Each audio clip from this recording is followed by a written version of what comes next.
خۆشەویستی خوا صلی الله عليه وسلم لە دوو حەدیثی صحیحدا لە دوو ڕیوایەتدا دەفەرمێت هەر کەسێک بمرێت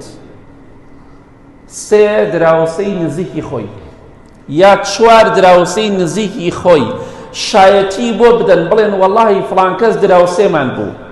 بەس چاکەمان لێبینی ڕێک و پێک بوو بەڕێز بوو بە حورمەت بوو خراپ نەبوو لەگەڵ دراوسەکانیدا بەڵکو چاک بوو هەر کەسێک سێ دراوسەی نزیکی خۆی یا چوار دراوسێ شایەتی بۆ بدا کەسێکی چاک بووە خوای گەورە چی دەفەرمێت خوای گەورە دەفەرمێت ئەو شایەتی ئێوەم قبول کرد بۆ بەندەکەی خۆم کە شایەتیتان بۆدا فڵان کەسی دراوسەی ئێوە کەسێکی چاک بووە ئەوە شایەتی ئێوەم قبول کرد و لەو تاوانانەشی خۆش بوون کە ئێوە نایزانن کەواتە هەر کاتێک ئێمە دراوسەیەکمان مرد ئەگەر چاک بوو ڕێک و پێک بوو هیچ کەسێکیش مەلایکە نییە بەڕێزم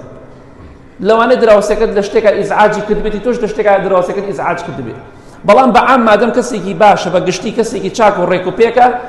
شایەتی باشی بۆ بدا چونکە ئەو شایەتی تۆ کە بۆ دراوسێ نزیکەکەی خۆتی ئەدەی هۆکارێکە بۆی خوای گەورە لێی خۆش بێ و بیخاتە بەهەشت